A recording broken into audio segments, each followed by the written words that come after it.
Hey everybody, it's Sam from West Virginia Overtime, back with another episode of Paranormal Review. This is episode 5. If you haven't listened to Paranormal Review episode 1, you may want to go back and do that. It contains the history of TAPS, Ghost Hunters, and Ghost Nation, and it's going to kind of fill you in on how TAPS was created with Grant Wilson and Jason Halls.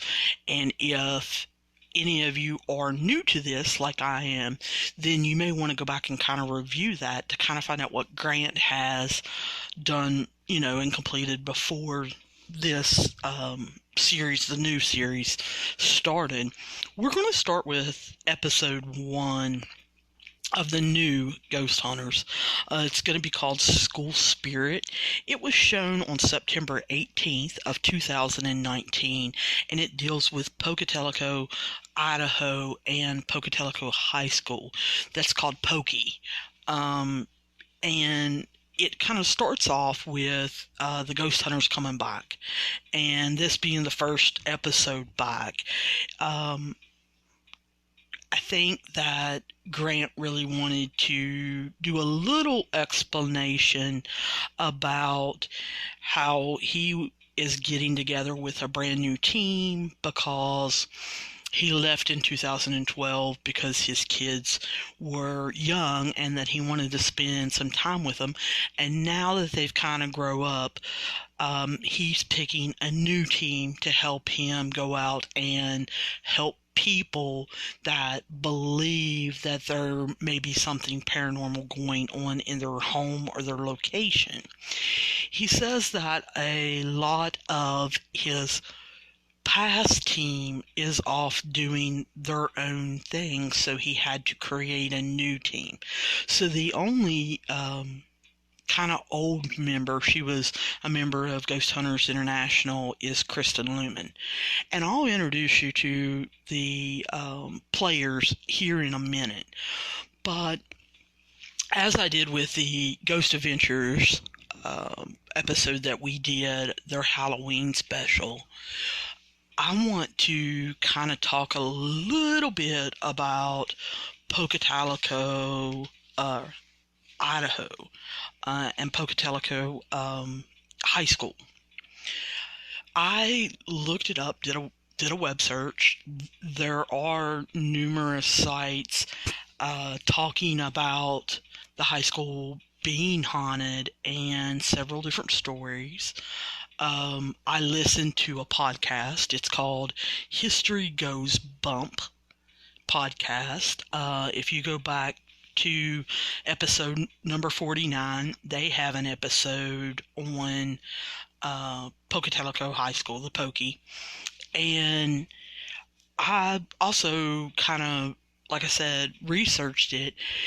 It has been named one of the top 10 scariest high schools in America, and it's also been named top 10 most haunted high schools in America. It ranges everywhere from 4 to about 7 on there, and there are some stories that are covered in these websites that weren't covered in the episode. And so that's one of the things that we did in the Ghost Ventures episode, their Halloween special. We kind of broke down the views about the place and what has been reported, and then kind of what we see in the episode, and then kind of what we see after the fact. So one of the stories that I found was that they were using a real skeleton to teach anatomy and to teach health.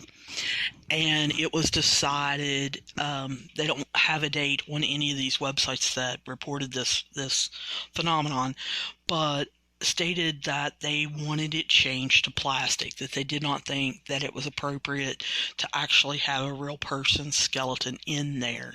And they had the ability then to make a plastic skeleton. So what they did was they made the switch and they buried the skeleton.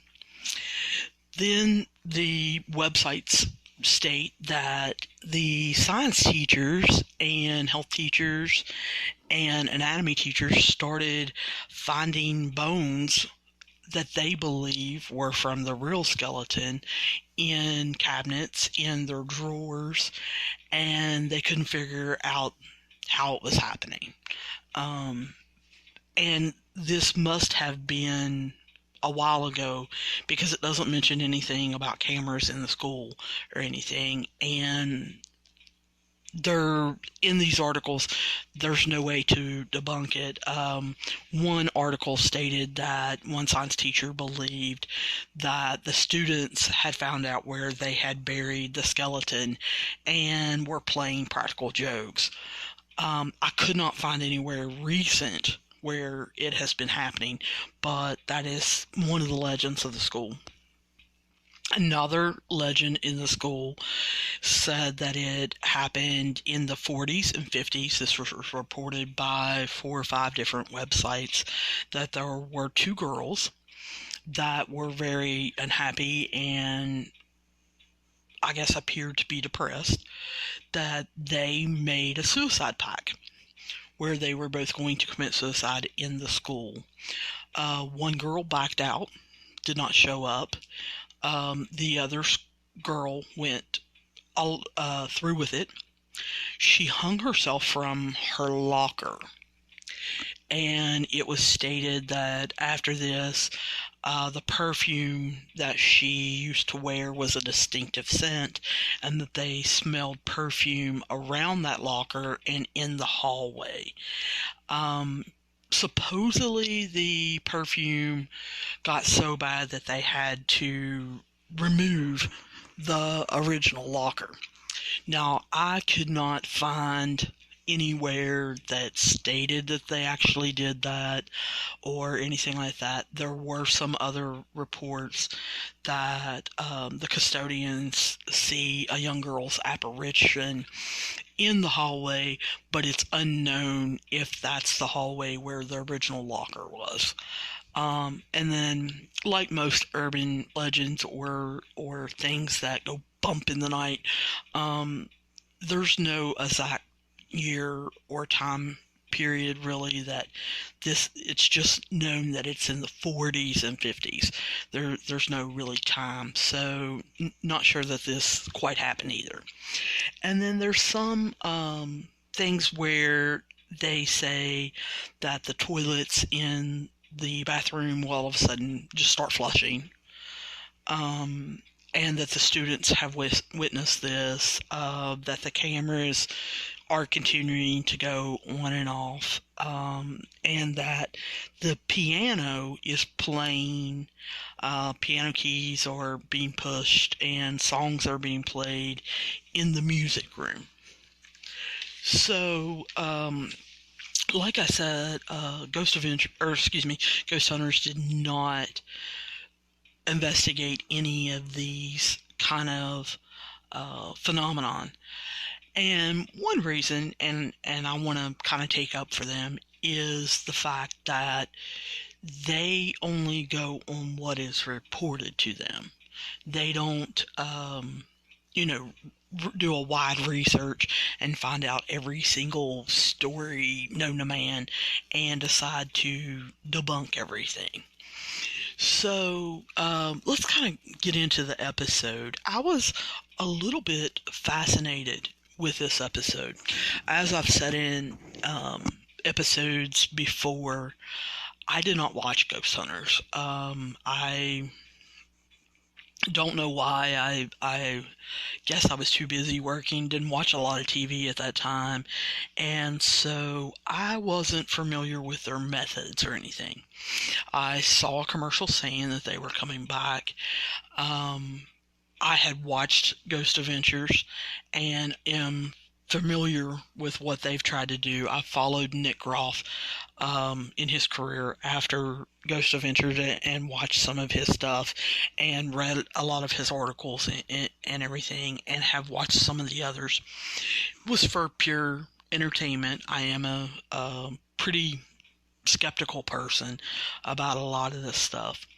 really wish that I would have watched the old Ghost Adventures, the ones that were on previously, because I have found I've only watched the first season so far, but I've found that I kind of enjoy their methods a little bit better. They do really try to debunk what the homeowner or the property owner or whoever's having problems actually says. So I was pretty interested in this coming back. Like I said, I watched the first season of it and kind of got to know a little bit about what was going on, and then sit down and watch this episode. After I watched this episode is when I did the history of TAPS and Ghost Adventures and Ghost Nation. I felt that that was a good way to start out this paranormal review series. So, like I said, if you haven't listened to episode 1, you may want to go back and just kind of find out, when they started and why they started and what their protocols and everything are. So, this episode introduces his crew. Now, there is an episode before this, and it's nothing but introducing the crew. But I'm not reviewing that one at this time. I just wanted to kind of get into the different places. I really enjoy the history part of it. I really enjoy the debunking part and how they go about doing, what they do. So it starts off, like I said, kind of talking about Grant and really telling you what he's been up to. Now, I wish they would have went into a little bit of his background for people who haven't seen the old Ghost Hunters. I think part of the reason for that is because they assume if you're watching it that you did watch the old Ghost Hunters. So they go into a little bit. They introduce you to Kristen Lumen and Daryl Marston, and they are going to be the team leaders and the co-lead investigators in this group. I really get a good feeling from Kristen. Kristen's a hypotherapist, and she enjoys getting into the subconscious mind. And with her being a therapist and having a therapeutic background, I think that's the reason why I'm interested going forward into seeing what she thinks and what kind of role she actually plays in this team. Daryl, like I said, he's a team leader. He has ran numerous groups. He's from Delaware. He is pretty active on Facebook if any of you want to follow him on Facebook. And then they kind of jump to Mustafa, who is a viral media journalist. I'm not exactly sure what that is, but I do look forward to him. He's a researcher and a historian, so I'm going to make an assumption that he is a little more grounded and not sure of things, and really maybe a little bit of the skeptic of the group is what I'm thinking, but I may be wrong. In this episode, we do see that he gets affected, has a personal experience, and I was a little shocked with that. But like I said, first seeing him, I thought he was going to be, pretty grounded in the facts and in the research and really calling it out. And then you meet Brian Murray, and Rochelle Stratton. And you kind of meet them together because they're from the same area. They're part of the same paranormal group. They've known each other for about 3 years. I really enjoy them and their personalities. They seem to get along really well together. They seem to almost feed off of each other, and I like that Brian's background is in construction and that he knows structures, plumbing, electrical work and things like that, so that he can kind of give also a grounding and a background in what noises may come from foundation moving or from seats squeaking or plumbing or anything like that. And then we kind of meet Brandon Alvis, who's the tech manager.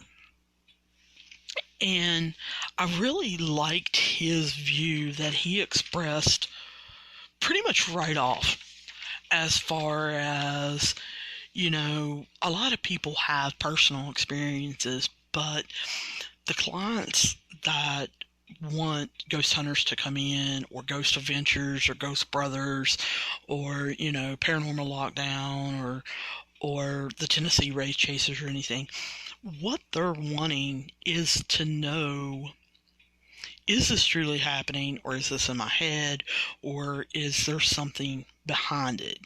So I really enjoyed when he said hard evidence, us getting film, getting some kind of evidence, getting recorders through the speakers, doing some kind of experiment, or doing something like that, setting up REM pods, setting up EMF detectors, using trifields, anything like that, and getting it on camera is more hard evidence to prove personal experiences, and that someone is not trying to act or kind of make a name for themselves. I know there are a lot of people out there that really credit personal experiences, and I take them, I think, into it, but I want some hard evidence to go along with it also. I know that there's a lot of people out there that want personal experiences only to hold up. I just don't think in this day and age that we can do that, because there are so many people out there looking to make a name for themselves, or looking to make money off things. There's a lot of people that are wanting to turn their house, their property, or they buy, a nursing home or something like that, and they want to turn it into an attraction, because the paranormal industry is booming right now due to television shows and so many people, getting into the paranormal and coming up with so many different theories. I've seen places, they're $500 a night for, a team of 10 or 20 people to go in and investigate. And while I think that is absolutely teetotally ridiculous, a lot of people are very willing to pay it, and very willing to go and try to figure out what they truly believe. So I just kind of worry about that. But that's a sidetrack. Let's go back on the episode. So the principal, contacts them and says that the school's about 125 years old. And the reason that she really wanted to contact them is that she received a call late one night, and when her and the police and the fire department got there, the security cameras were showing that the lights were flickering on and off, and she noticed in the bottom corner of the camera that there appeared to be what was a shadow figure moving in and out. And she showed it to her secretary, who wanted some other teachers to see. People got a copy of the video, and the video ended up going to the news. I do remember this being reported. I was looking it up. It appears that this video, the earliest that I can find it on Google is like 2014, 2013, somewhere around there, that people, this video got on the web. So I think it's really unusual that no one debunked this before. I think also that it's really unusual that this video has been out that long of a time, and that ghost hunters, when they went there, actually found a cobweb, which I'm getting ahead of myself, but just kind of pointing that out, that there was a video out there, in 2015, 2014, about this particular shadow figure and the lights flickering on and off, and it's still kind of around. Then the principal goes into how in the auditorium they see a female in a dress. She is up in the balcony, and that when people, notice her or talk to her or whatever, that she disappears. And that in the gym, a teacher dropped two of her kids off, and they were playing basketball, and they heard voices telling them to be quiet. And then there were two urban myths, and the principals, she admitted that they could be urban myths, urban legends, that the kids kind of spread around, that they think a librarian possibly hung herself from a chandelier that is in the library, and that it was a love story kind of gone wrong, and that people see things while driving by the high school through the window. They see maybe her face or something like that. They also talk about the wet boy, which supposedly a boy drowned in the school's swimming pool. And so, Grant and his team leaders kind of really reassure her, they're going to bring an electrician in, they're going to try to debunk all of this stuff as quickly as they can and get back to her and kind of reassure her. So I kind of stopped it there and really thought about this, and I'm not sure if I'm a student that really any of this is bothering me. I'm not a theater kid, so I'm thinking if I'm in high school, I'm probably not going to be in the auditorium a lot, so I don't know that I would necessarily see the female in the dress. Not sure I would believe my eyes if I did. Would have to have a group of, 10 people that maybe saw it at the same time, and we could all compare stories. Not sure about the gym. You had two younger kids there. Yes, they were extremely scared because someone told them to be quiet. Unless that voice was super loud, if they were playing basketball, not sure that they would have heard that. And on any TV show, I have not heard a voice be that loud captured. So not real sure about that. As far as driving by the school and paying attention enough to see someone possibly hanging by the chandelier in the window, not really sure about that. So a lot of this stuff, if I'm in high school, not sure that it's really bothering me or that I'm going to pay attention to or any of that. Some of the ones that I discussed before, as far as like the skeleton, I guess if I was a teacher, I have an education degree, yes, it may bother me, but I think I would assume, like that one science teacher, that the kids were playing a prank on me.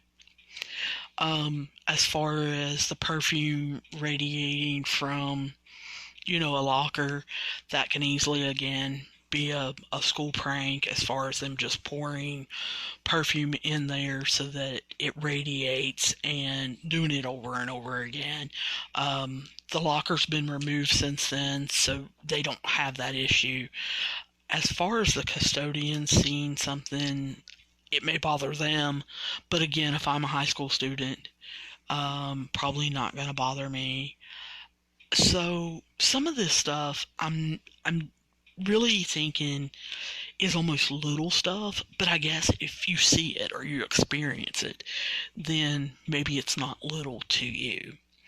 So that's kind of what I was thinking about. So I kind of want to take a break here and let you think about it, and I'll be back in just a minute. Hey everybody, I want to tell you about Anchor. It's what I'm using to make this podcast.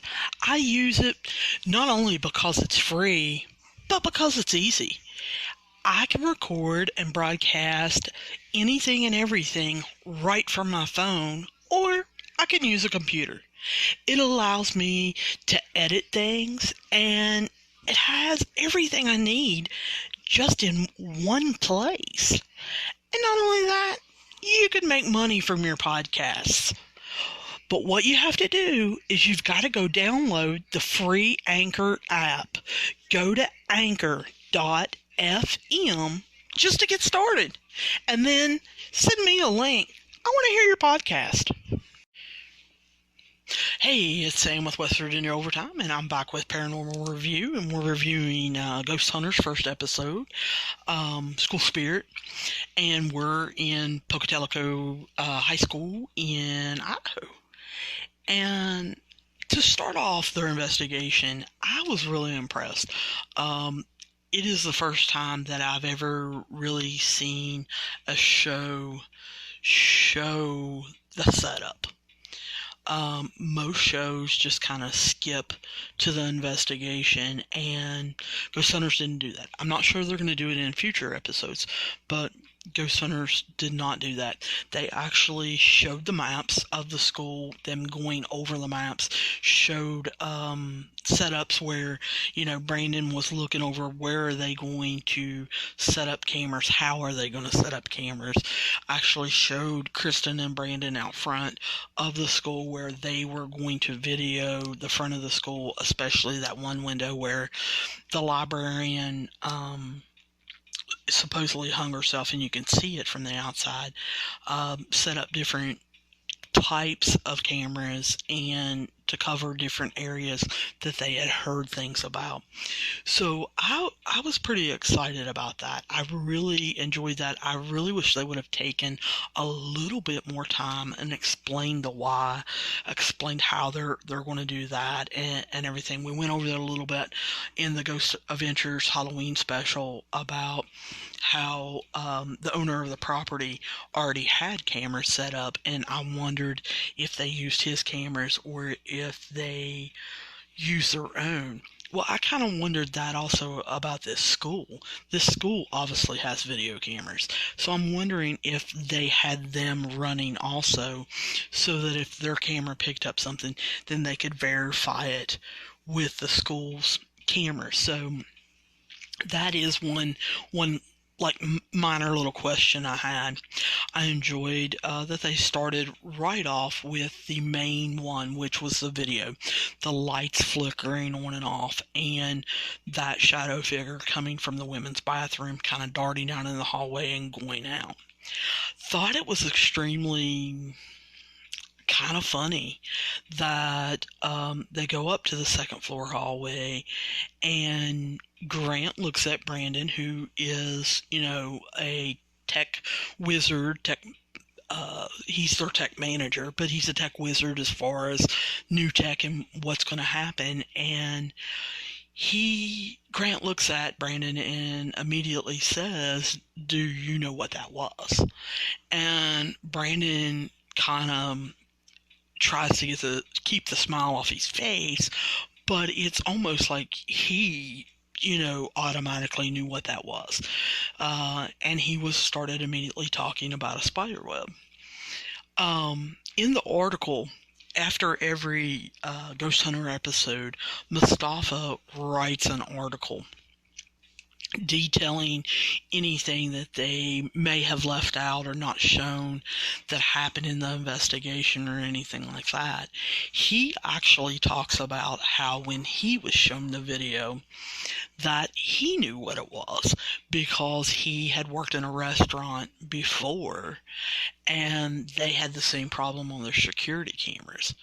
So this is obviously kind of a well-known fact.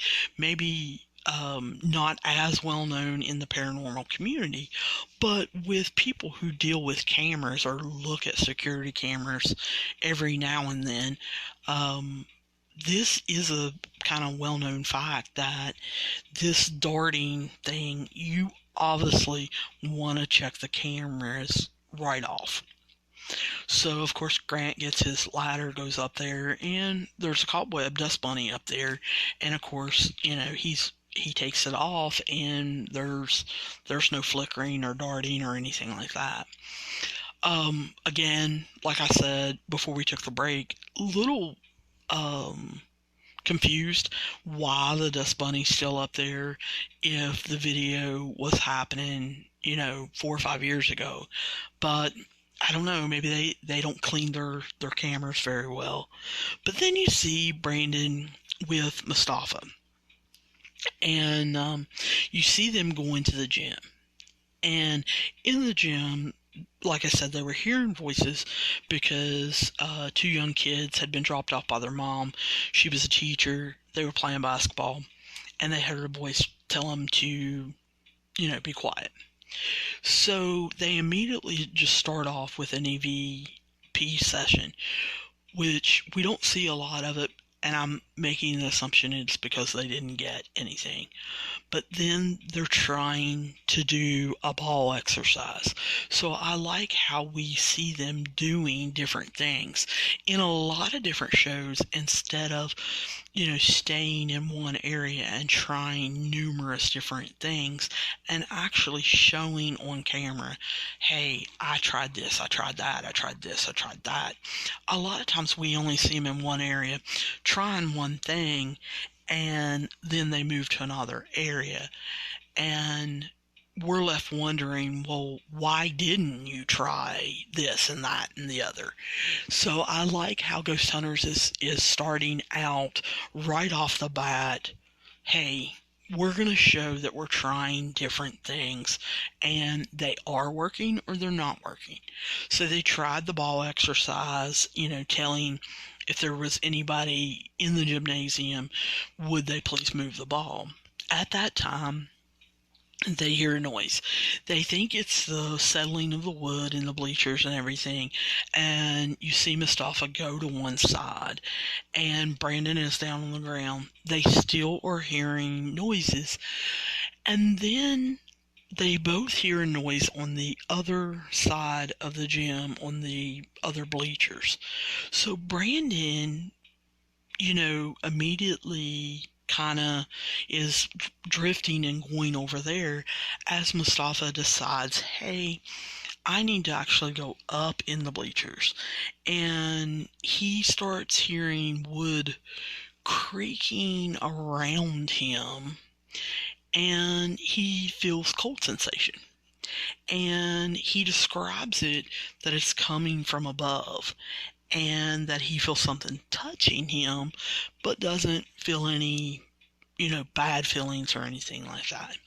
He is talking to Brandon and telling him this, and Brandon comes over to his side, climbs up the bleachers. Mustafa is still feeling this feeling, and Brandon can feel the cold air. So we have a personal experience there from Mustafa. But I would have kind of liked for them to either do an interview outside or continued with that just a little bit, because I wanted to know a little bit about what happened next. As far as, did they try anything else? Did Brandon try to sit down in that seat and get that same exact personal experience right then? Or did they come back later that night and see if Brandon could have that personal experience? Because I think it would be completely different if, two different people have the same exact personal experience, one kind of right after another. They flip over, and Daryl and Kristen are in the auditorium. They're investigating the lady in the dress that's up in the balcony.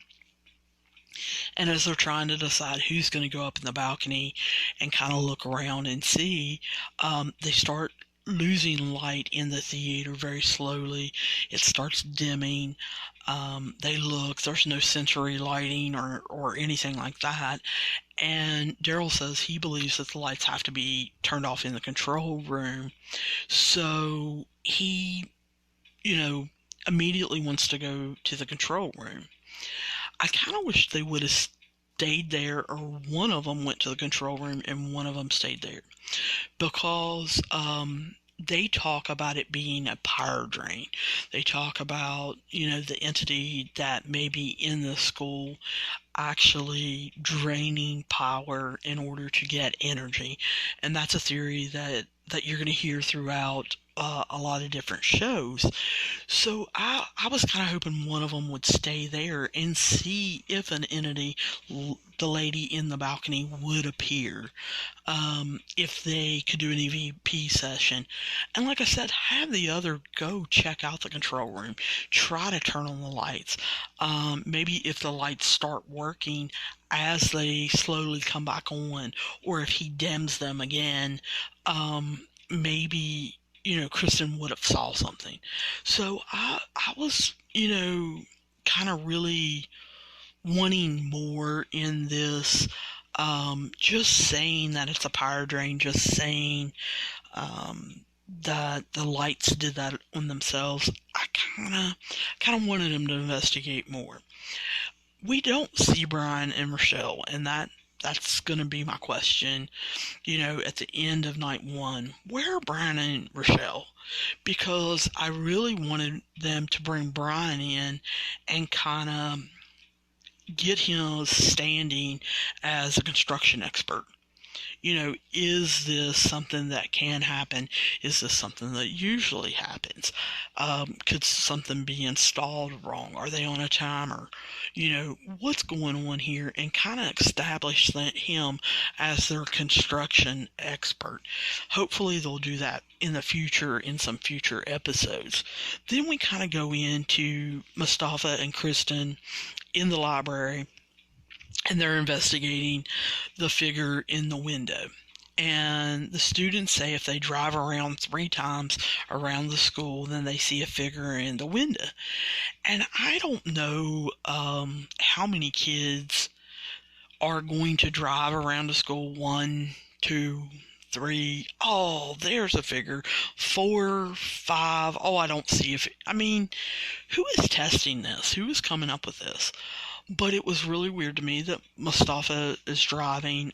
Kristen stays upstairs in the library, but she's away from the window. And Mustafa does drive around 3 times, and he sees what appears to be a face pressed against the window in the 3rd pane from the left. And, it is shown on camera. I can see where people may have thought that was a figure. When I saw it, I actually stopped it. Still really didn't see a face, didn't see a figure.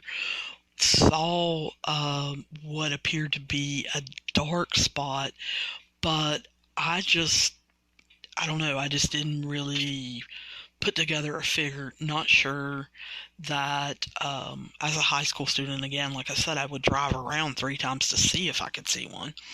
But Kristen points out, and you see her with a flashlight. She comes up, and it's a book. It's a book that's in the window, and they start explaining pareidolia.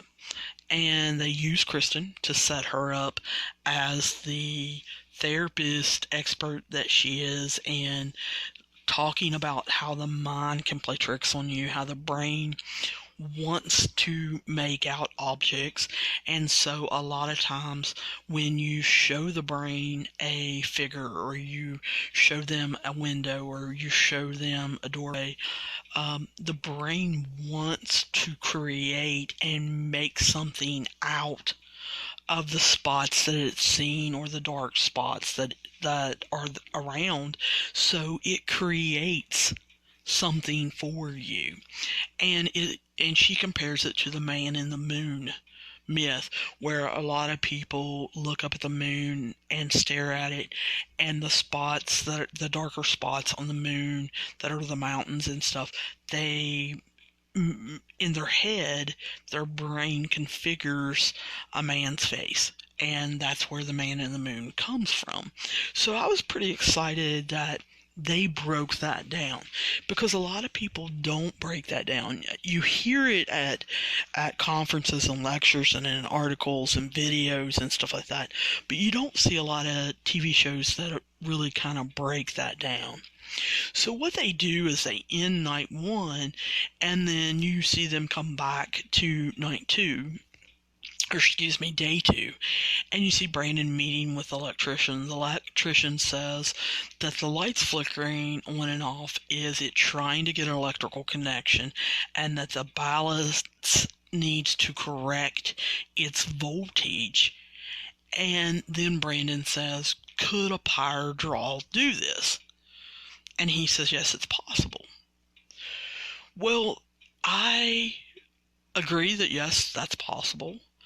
But what I wanted him to do is to ask a follow-up question. If the ballast is corrected and the correct voltage is consistent and the electrical connection is made, will the lights quit flickering? And if his answer is yes, then I want him to do that. And I want to see if this goes away. Because Ghost Hunters now is starting down the path of this power draw. You can see it from them saying that in the auditorium, and now they're saying it about this. So they're it's almost like they're leading the viewer. So then we see Mustafa going to the historical museum. He talks to Arden Walker, who he just happens to run into. He is the historian of the museum, but he also was once a teacher at the high school. And he, has all kinds of facts. He tells us that he's heard all of these urban legends before, and that the library was redid in 1974, so it didn't have a chandelier before, so no one could have hung themselves before 1974, and that he started to work in the school in 1972, and that no one has hung themselves.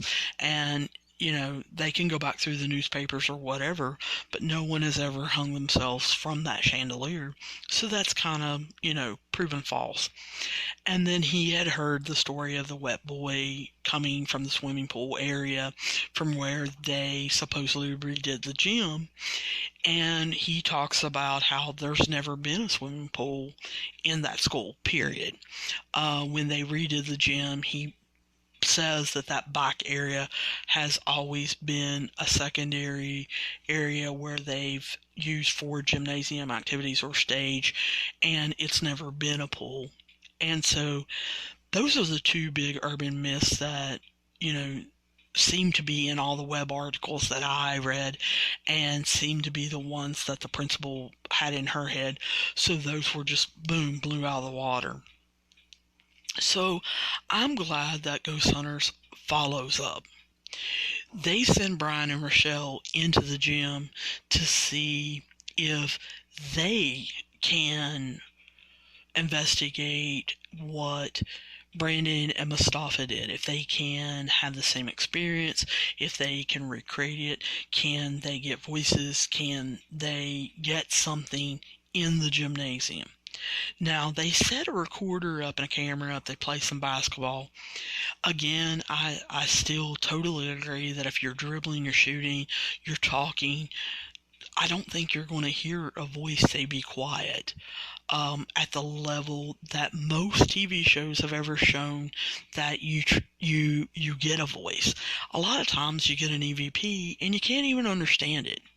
So I find it really hard to believe if you're running around playing, you're playing basketball, you're shooting, you're talking, and all that you're going to pick this up.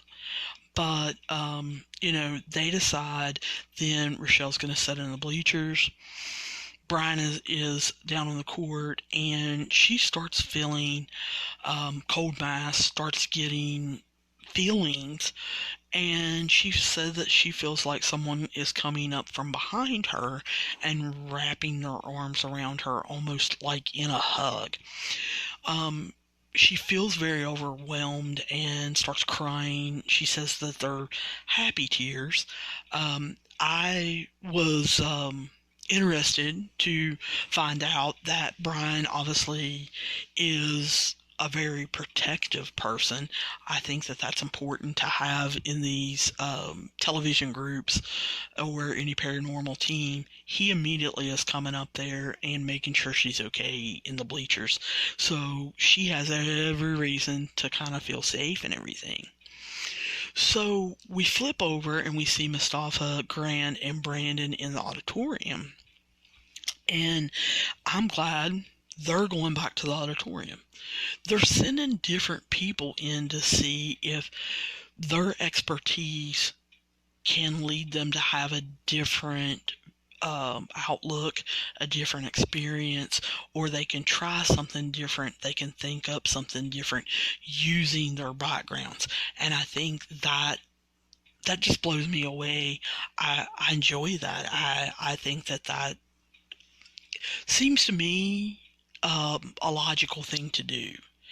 What I guess I didn't get was that they didn't really go into the auditorium and run any tests based on their background or their experience. They didn't put Mustafa in there. They didn't do anything. It was almost like Grant had it in his head, pyre draw, pyre draw, pyre draw. And so they immediately went into the breaker room, which is up in the balcony, and set up a Tesla speaker, which was used to generate energy. It's a small Tesla's ladder, and they use a tri-field to show us that it is generating energy. And they set up EVPs, they set up flashlights, and they hear a noise being made. Sounding like a banging noise. Mustafa goes to go downstairs into the auditorium. And like I said, I wish he would have already been there. And I wish they would have had cameras down there and EVPs and everything set up so that possibly they could have caught it. Mustafa, like I said, leaves. They find out that instead of taking the energy from the Tesla speaker, that it seems or appears to have drained a recorder, and the recorder's dead. However, when Brandon turns it off and turns it back on, it does have half power, so Grant comes to the conclusion that it must have been drained so fast that it died, but it still has some power. Then you see the flashlights go off and flicker, and then they turn on.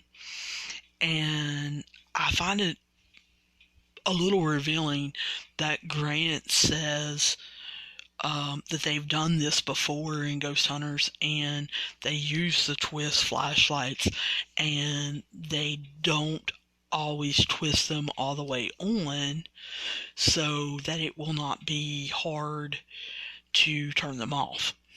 However, he wasn't planning on doing this experiment, so he says that he turned them completely all the way on. So I thought that was a little interesting that he explained that.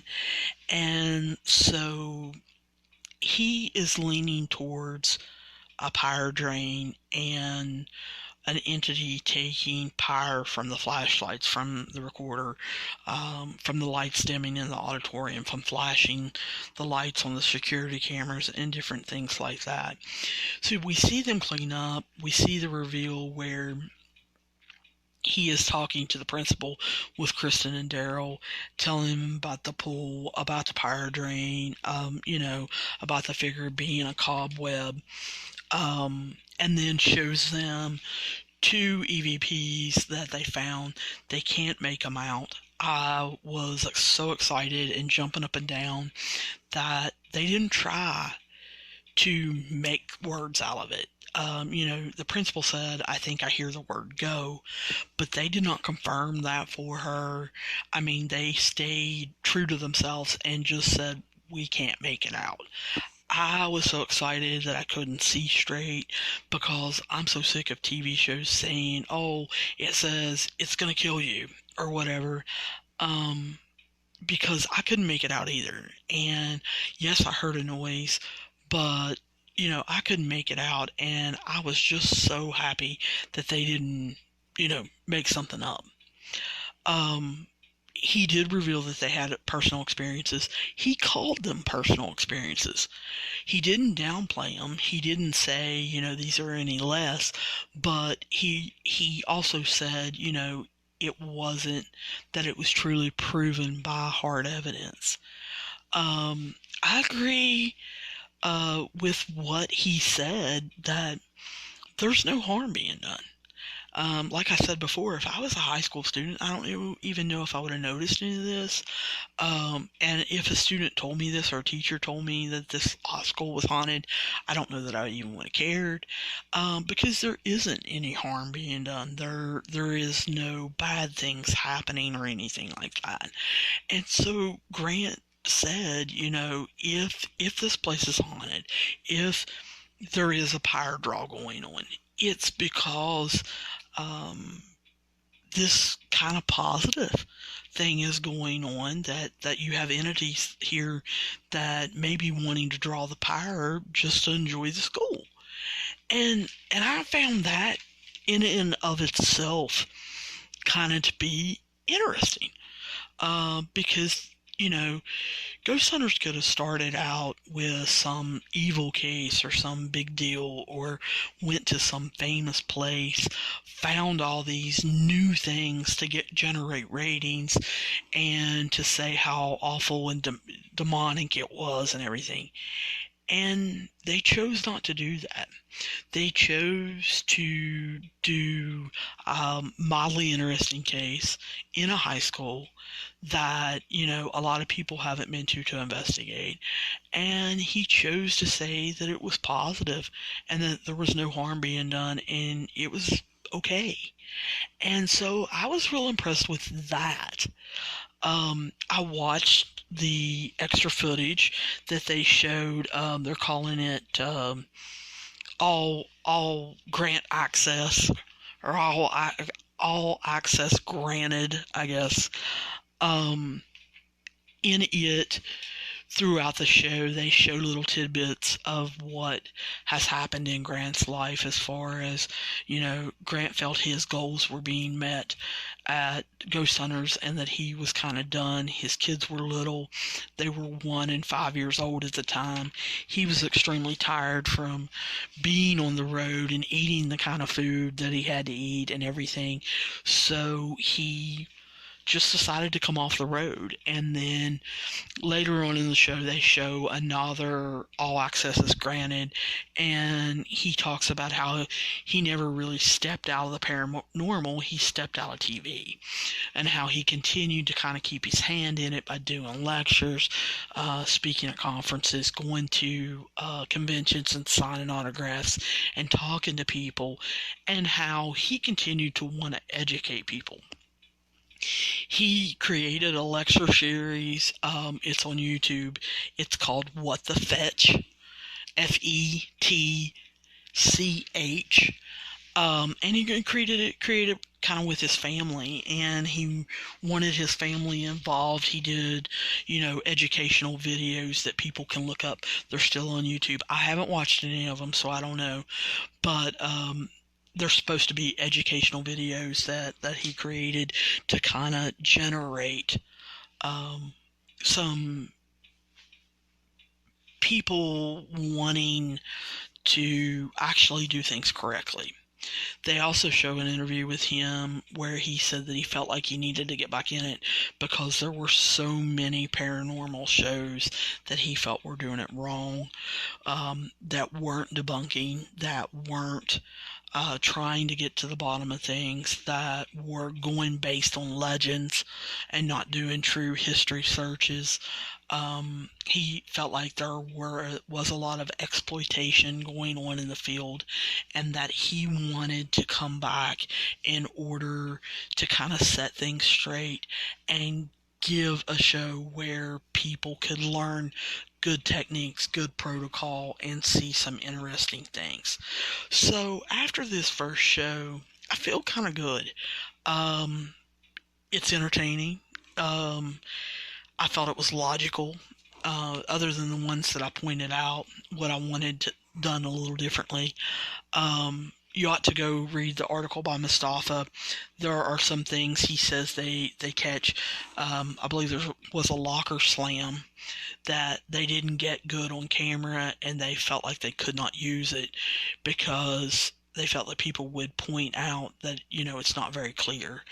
And so they had some other things happen, but again, either it wasn't clear on the camera or on a speaker, or someone else was talking, and they just felt like it wasn't good, clear evidence in order to, for it to be used. So I kind of felt even more reassured that they were trying by that article. So I'm kind of looking forward to the next episode. But I'm kind of going to end it here. I think we're going to either do an episode of the Holzer Files. People have been writing in. They want me to either do the history of Hans Holzer, or they want me to do an episode of the Holzer Files. And if I do, obviously, I will start with episode 1, since it's a new show, and it's pretty interesting. So I'm going to kind of leave it there. If you've got any questions, comments, problems, protests, feel free to write us at wvovertime@gmail.com. Hit us up on our Twitter at Overtime West Virginia. We are on Instagram and Facebook at WV Overtime. Feel free to go to the Anchor podcast app and click on WV Overtime. You can leave us a voicemail message so that, we can play it and talk. I can set up a time where I can bring you on the show.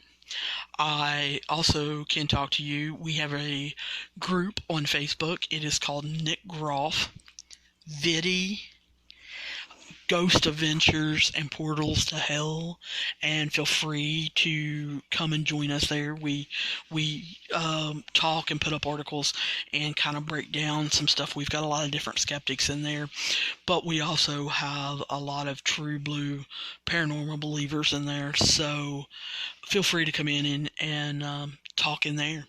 But I look forward to hearing from you one way or another, or listening to the next podcast. I'll talk to you soon. Bye.